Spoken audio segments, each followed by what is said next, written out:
What up, people? It's your boy, Master Chudy, out here with another comic review. Yeah, I'm showing my feet. I'm not diversity in comics here. I think my feet are cool. But, I thought I'd review Venom 155. This has been a solid, title in Marvel. Lord knows they need it. But, it's been, this issue's a little bit laid back, kind of a filler-ish, but it's still pretty entertaining. The cover is pretty nice. You got Venom on top of all of Spider-Man's adversaries. You got Shocker, Electro, Rhino, Hobgoblin, and I think a couple of others. I'm not too sure. Oh, and Black Cat, I think, and I'm not too sure who this is. That's part of their legacy stuff. So we got Mike Costa, who's been writing this pretty well. We got Mark Bagley as the penciler, so I think he's a new one right here. So, we got pretty good stuff right here. So, we start off right now here in New York Corrections, Supermax Facility for Superhuman Incarceration, 2 hours outside New York City. So you got a couple of these dudes who are trying to find ways to make a name for them in the prison, They're trying to say, okay, let's beat up a supervillain who's currently easy to beat up that, won't take much. And of course, they decide to choose Lee Price, who was, of course, Venom. And he's like, oh, you used to be Venom. He's like, allegedly, I haven't had my day in court. And then he's like, I wouldn't sweat it that much. I wouldn't sweat too much. I heard you were trying to bring down Black Cat and take over her rackets, and now you're in here. And he's like, yep, looks like it with you. Yeah, just like here with you. So, it's like, oh, tough guy, you by yourself? It's like, people leave you alone, people are afraid of you. It's like, and then he's like, did the guard outside pay you? Did you pay him or did you kill him? It's like, people like him we paid. People like you, though, well, you should take this as a compliment. Oh, dang. Oh, dang. I don't know what type of weird ish they're into. And Lee Price is like, oh, you think, can I just eat my last meal in peace? So, Lee Price goes all crazy on him, crushes this dude's knuckles, takes down the other guy. He gets taken from behind. Pause on that. Flips him over. Bam. And, this stamp, I don't get it. Meanwhile, he's on these guys like, take out the scariest supervillain who doesn't have powers. Then they'll fear me, is that right? Do I look like I need powers, Jimmy? When I get here, I'm coming after your guys, Jimmy. All your weekend warrior skinheads out in Woodland Heights, are coming first. Once I get my suit back, you'll never see me coming. And neither will anybody else. So it seems that Lee Price might play a bigger role down the line as the issues go along because he wants his suit back. So we see right now Venom is busy. He's seeing the dirty cop consult with the drug dealer, talking about getting a couple of people, saying that this drug dealer wants some couple of dudes whacked, so he's asking this cop to do it. And all of a sudden Venom just pops in, boom. That just knocks out the guy. He's like, having a nice night, officer? And he's like, you're Venom. It's like, right? Look, I can help. We're on the same side here. It's like, sure, kill that guy. He's scum. Then I can work out a deal. I feed you information, what operations are vulnerable, what guys to hit. Feed you information if an investigation is closing in. It's like, and then we just see Venom is like, that man peddles in drugs and death, but you're worse. You swore to protect and serve, but you betrayed that oath. Your punishment must be special. Looks like he's going all Ghost Rider on him. We're gonna eat your brains! Like, oh dang. And so we see Venom, dang, this is like just creepy right here. But of course, Eddie controls himself, saying like, it's like, no, must not eat you. He's like, yeah, definitely not. I'm just bones and gristle. I'm a smoker too. Probably real unappetizing. He's like, quiet. Just knocks the guy out. And then he's like, you're lucky when you met us on a night where we have to take our medicine. We didn't realize how long it was. And then meanwhile, he's like, Don't need that medicine, Eddie. And Eddie's like, you nearly ate a police officer. If we kill a cop, even a dirty one, they'll tell the city apart looking for us. The medicine from Liz Allen at Alchemex keeps you calm, that's all. This helps heal your mind.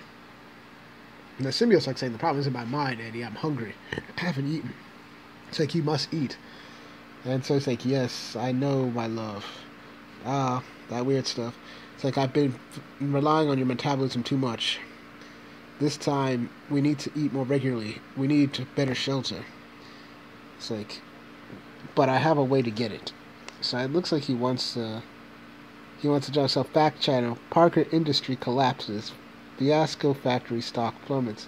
So this seems to be during the Superior Spider-Man run, I think. I'm not sure. So we see Eddie go in. You just see, how come I've never heard of you before, Mr. Sims? So he's under, assuming this is Jennifer Kyle. So it's like, I prefer to write under pseudonyms. It's a security issue, and many other papers don't approve of, but I understand it wouldn't be a problem here.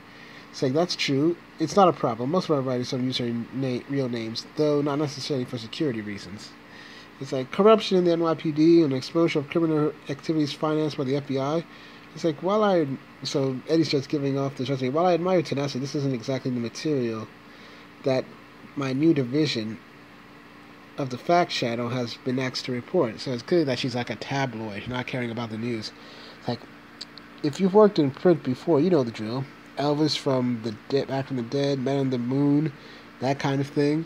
And he's like, men do live on the moon. So Eddie's like, yeah, I know that is true. Actually, he's like, that's the spirit. Write that type of stuff in school. You to the material you brought, and we can be in business. It's like, you're the editor for a station called the Fact Channel. Journalism can be such a powerful tool for justice. So much good has been done by reporting. We could do good here. And she's like, I'm the editor of a division of the Fact Channel, Mr. Sim. The good my content does, it's like, is staying on brand, so sales remain steady and my writers can take home real paychecks. Come back to me with something I can use, and then you can be one of them. And the symbiote's like, I hear, can't eat her, Eddie? It's like, I hear you. So, symbiote doesn't like her. So meanwhile, Eddie goes back to the sewers, trying to find something to eat for the symbiote. And he figures like those dinosaur people that he helped save 2 issues back, they might have something for him to eat. So he's like, yeah. Everybody's like rejoicing. We got a good page of just Venom here with all of the dinosaur people. And everybody's like, oh, the Savior's come. Yeah, it's like, yeah, I'm here. I've returned to break bread with you. And then he's like, yeah, we've got meat here. And he's like, ooh, something smells good. I mean, some of these things are just wicked and Venom. It's like, look at this bounty. So that's clearly some type of humanoid creature. To which Venom is like, do you know where this is from? And he just explained, like, Togar was foraging in the slime pools of Pipe 6 when he stumbled upon it. It was fast, but our talents are quick, our draws are strong. It's like, he only found one. We know of these creatures, the moloids. They are never alone. There are always more. And then we just see a crew of moloids just come in, bam, with this fish lizard thing. Bust in. So there's a huge fight. Everybody wants, the dinosaurs want more meat. It's like, and, Eddie's saying that this is chaos. It might be too big for us. And then we just see the symbiote still like, should we eat them all? He's like, no. And then we see that Eddie, as Venom, is trying to get them to stop, have some peace. Like, this is an opportunity to live in. And then this thing, peace. And then this thing eats them, wham. And then we say, no, our savior. It's like, he's eating our savior. So basically, his hide is too strong. So this is kind of like a crocodile thing? I don't know. Then all of a sudden, Venom just busts out, and man, this looks nasty. Bosh. So he's like, the Savior has provided meats. The Savior has provided meats. And then, Venom's like, stop. He tells everybody, like, these wretched creatures are part of the civilization. They're just like yours. You can live in peace. We must let them bury their dead. He tells the Molans here, take your comrade. Go in peace. And he's like, please, you think they understood? It's like, definitely not. This is one of the most bizarre things that's ever happened to me at dinner. And the symbiotes still say they never got meat, but And that's why it's like, I know that's why I left the big one here. And it's like, tonight we will honor the mole monster by feasting on its flesh, but never again. So they're gonna eat this croc thing. Of course. So we get back into an apartment room. We see like, you basically see that Kraven's discussing. This is basically Kraven the Hunter, and we see that I guess things are not working well. That the Hague is on his behind, and everything like that. But we see that Kraven notices something in the paper, like race of dinosaurs living beneath the city streets, and I'm guessing that Eddie might have reported this, or Sim. And you see Kraven's like, hold everything, prepare my jet. I'm going on a hunt. And we just see a nice splash page, a nice portrait of Kraven the Hunter. And the picture of next issue where it's clearly Venom versus Kraven the Hunter. On sale in 2 weeks. So I guess they're doing this bi-weekly now, which is interesting. Then we get a history of basically the symbiote, how he was on Spider-Man, how he became part of Eddie, but how Eddie is really its only true host. And we've seen that he's been with Venom, he's been with Lee Price, and he was with Agent Venom as Flash. So yeah. This was a pretty okay issue. It just it's definitely, as they say, a filler issue. And he's the lethal protector, but art was great, I felt. Venom is still Venom. And it does give some good suspense building for when Lee Price will return to probably try to get the symbiote back, and for Kraven to start fighting against Venom. So once again, thank y'all for watching. Please like, share, and subscribe, and hit the notifications. Once again, I do these videos for you, the people, because I want to discuss good comics and hear your opinions on them. Thank y'all for watching, and I'll probably have a review tomorrow. Until then, see y'all soon.